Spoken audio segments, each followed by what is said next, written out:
আচ্ছা উস্তাদজি, আমরা আরবি হরফগুলো কিভাবে উচ্চারণ করব?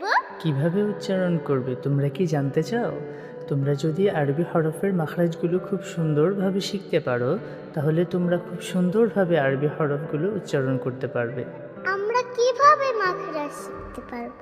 আমাদের তো মাখরাজ মনেই থাকে না। তাহলে আজকে আমি তোমাদেরকে এমনভাবে মাখরাজগুলো শিখিয়ে দেব, যেটার ফলে তোমাদের সব সময় মাখরাজগুলো মনে থাকবে। তোমরা কি শিখতে চাও? জি উস্তাদজি, আমরা শিখতে চাই। এই সবাই চলো চলো, আজকে আমরা সবাই মাখরাজ শিখব একদম নতুন ভাবে।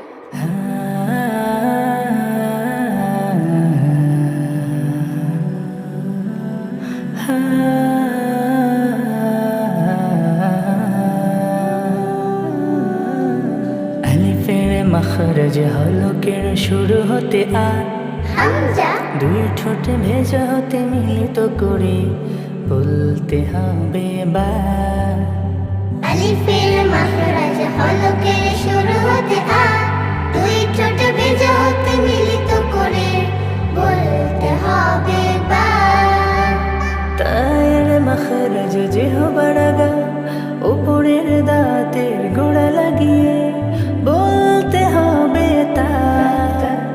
তায়ের মাখরাজ জিহ্বার আগা উপরের দাঁতের আগা লাগিয়ে বলতে হবে তা।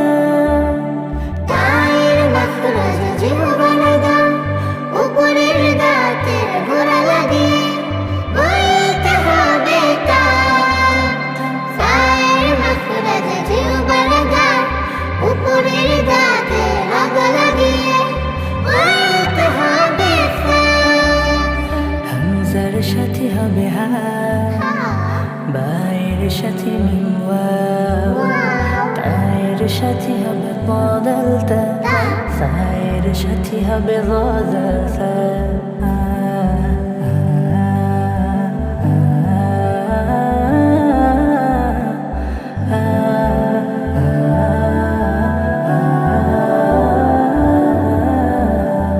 জিমের মাখরাজ জিহ্বার মাঝখান তার বরাবর উপরে লাগিয়ে জিম সহি হয়ে আসবে।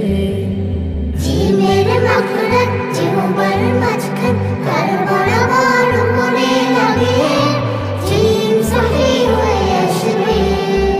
হায়ের মাখরাজ মধ্য কণ্ঠনালী একটু চাপিয়ে বলবে হা। হায়ের মাখরাজ মধ্য কণ্ঠনালী একটু চাপিয়ে বলবে।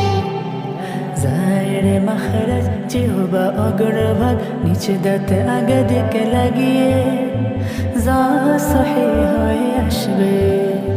জায়ের মাখরাজ জিহ্বা অগ্রভাগ নিচে দাঁতে আগা দিকে লাগিয়ে যা সহি হয়ে আসবে।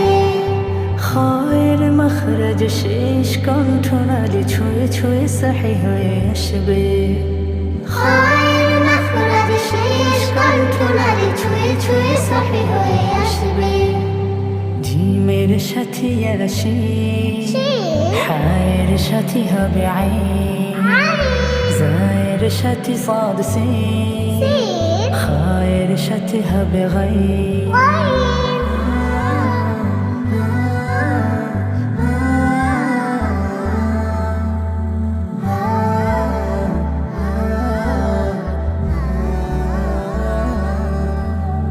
شتهن شت حرف ضد فارا لم كف نون قاف. شتين شت حرام وضفارا لم تكن طاف. ضادر مخرج জিহ্বার শেষ ভাগ দুই পাশে দুই কিনারা, উপরের মারি দাঁতে দুই কিনারার গোড়া লাগিয়ে বলতে হবে বল।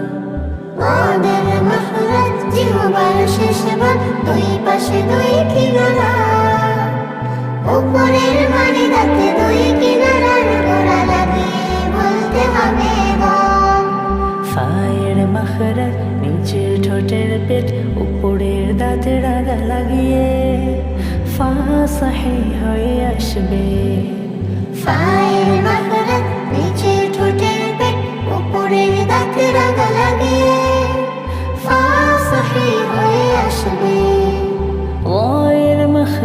জিহ্বা উল্টো পিঠে তার বরাবর উপরে লাগিয়ে বলতে হবে। আয়ের মাখরাজ জিহ্বা উল্টো পিঠে তার বরাবর উপরে লাগিয়ে বলতে হবে। লামের মাখরাজ জিহ্বা অগ্রভাগ দুই পাশে দুই কিনারা, সামনের উপরের দাঁতের মাড়ির সাথে লাগিয়ে বলতে হবে লা। লামের মাখরাজ জিহ্বা অগ্রভাগ দুই পাশে দুই কিনারা, সামনের উপরের দাঁতের মাড়ির সাথে লাগিয়ে বলতে হবে লা। নুনের মাখরাজ জিহ্বা অগ্রভাগ দুই পাশে নয় কিনারা, সামনের উপরের দাঁতের মাড়ির সাথে লাগিয়ে বলতে হবে না। নুনের মাখরাজ জিহ্বা অগ্রভাগ দুই পাশে নয় কিনারা, সামনের উপরের দাঁতের মাড়ির সাথে